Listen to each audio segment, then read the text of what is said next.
นี่ตัวแรกแหกมานโอ้ซองโตเลยพี่น้องจากจันที่เขาติดได้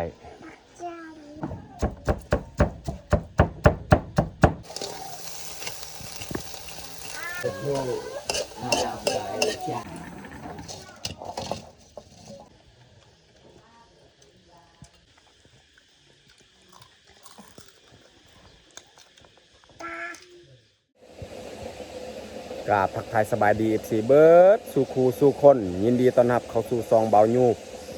สำหรับวันนี้ค่อยกะออกไป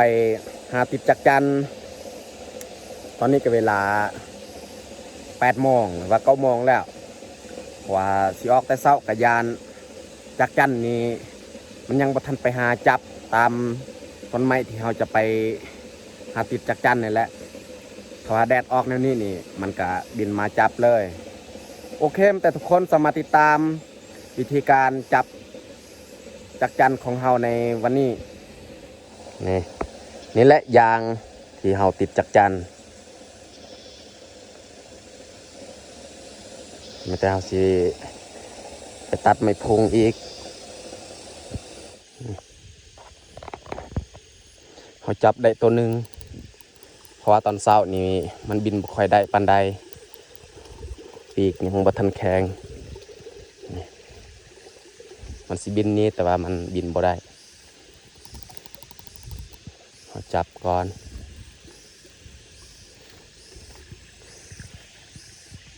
นี่ไม้พุงที่เขาจะตัดเอาเพราะว่าบ่มีและลำโตมันยาวแต่เขาสิลงไปตัดเลยสั่นกระยางเขาตัดไม้ไผ่กะสำเร็จเรียบร้อยหันแมนกกไม้ที่จักจันนี่มัดจับมันบินนี่ตัวนี้ก็มันจับตามหญ้านี่แหละเวลาเขาย่างไปนี่มันบินนี่เลย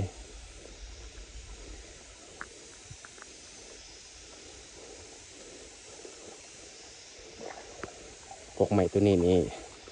เขาไปติดสุดก้อนของกกไม้ตัวนี้แหละ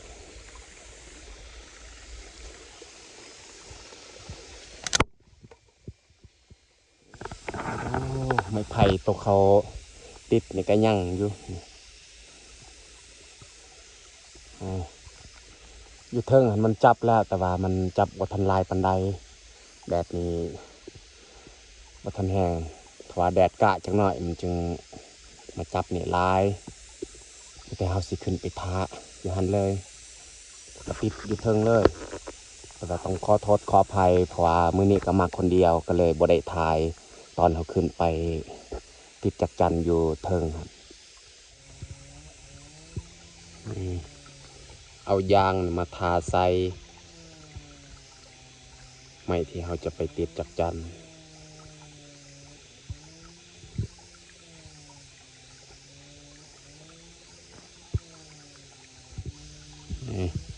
เขาทาสำเร็จเรียบร้อยมีแต่เขาจะขึ้นไปเลยตอนนี้นี่เขากาอยู่เทิงต้นไม้แล้วมีแต่เขาจะเริ่มติดเลย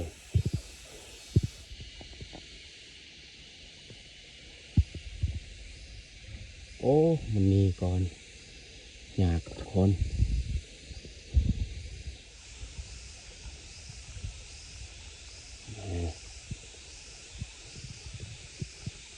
ตัวแรกเลยพี่น้องเอ้ยตัวแรกแหกมานไม่แต่หาสิแกะออกแล้วก็สิติดเลยตอนนี้นี่เขากาลงจากต้นไม้แล้วนี่แหละเขาได้นี่ก็10 ปลายกว่าโตมันมาบ่ลายมาจับของใหม่อันนี้หรือว่ามันเป็นย้อนน้ำเฮาขึ้นไปอยู่บ่มันจึงบ่มาจับลายไม่แต่เฮาสิเมื่อแล้วก็เมื่อติดตามต้นไม้แถวนั้นอีกยังมีอยู่ต้นไม้ชนิดนี้นี่จักจันนี่มักมันจับไม่แต่เฮาสิย่างเมื่อเลยสำหรับกกตัวนี้นี่เฮาได้ก็10 ปลายกว่าโตเฮาย่างไปตามห้วยนี่แหละ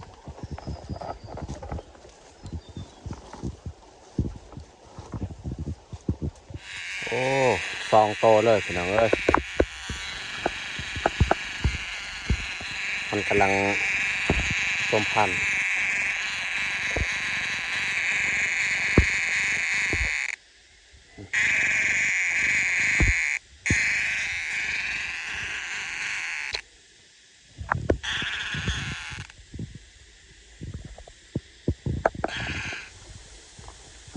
ขอทัวอีกแล้วเขาสิย่างมือแล้วก็ขึ้นเทิงเลยบ่ไปแล้วตามหวยอันนี้ตอนนี้ก็เวลา9 โมงแล้วนี่แหละกกไม้ชนิดเดียวเลยคือกกองยานี่แหละแต่ว่าตัวนี้นี่ใหญ่กว่าเขาขึ้นไปติดจักจันก็ค่อนข้างยากเสียงมันห้องนี่โอ้ดังแห้งพี่น้องเอ้ย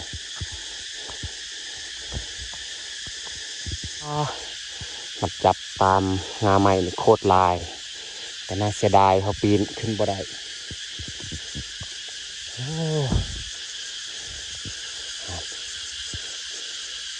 เขาสิติดแต่นี้ก็มันบ่เทิงอีกโอ้เสียดายเ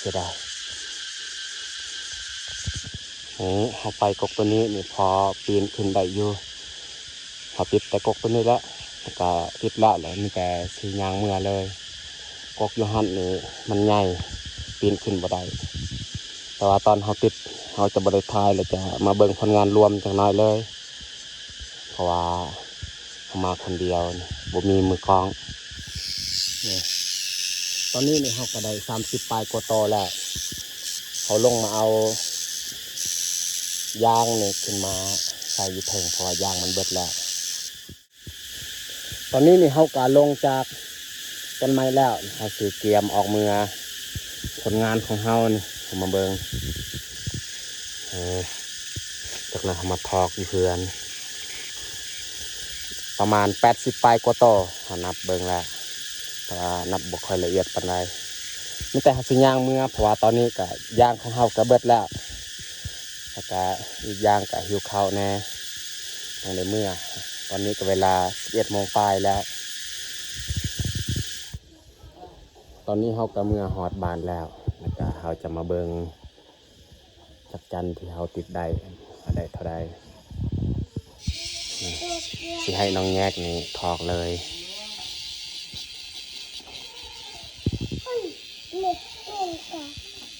โอ้มันติด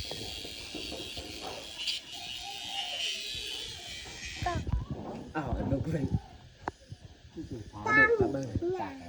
นี่แหละจักจันที่เขาติดได้ก็ได้ลายเติบ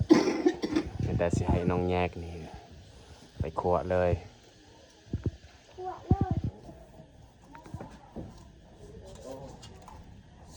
สุรสบด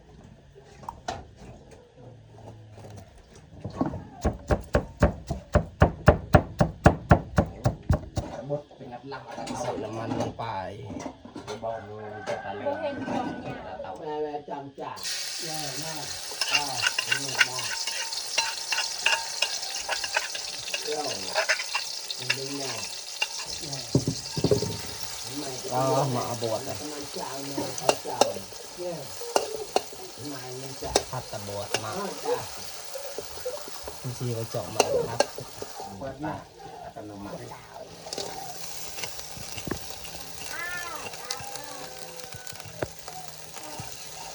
ที่นี่ดึงบนตัวจากบ่าตัวจากบ่าก็จ่าเต้าโม่มาแล้วใจจ่าใจเนี่ยนะลำบ่าไม่ใช่ของอย่างแค่เดียวพัดจาก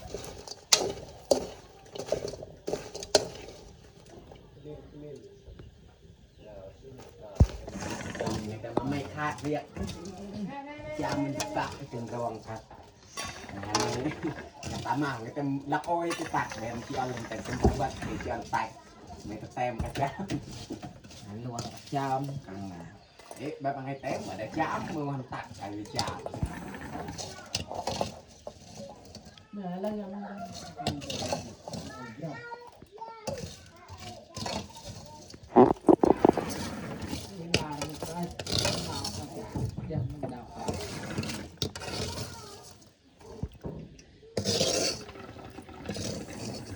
ดาวดูพี่น้องมามวยกัน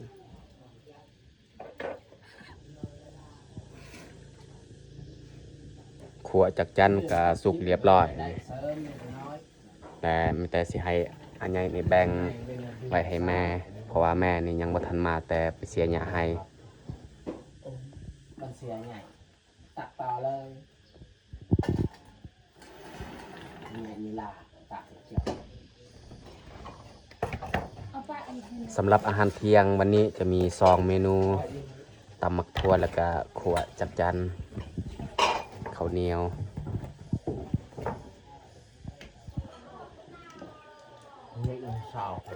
เอาลงมือกินข้าวเลย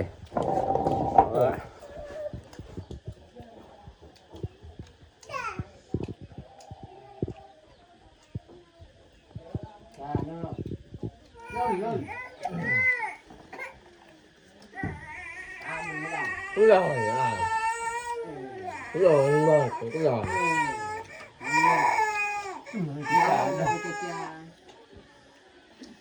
Về cái man như chả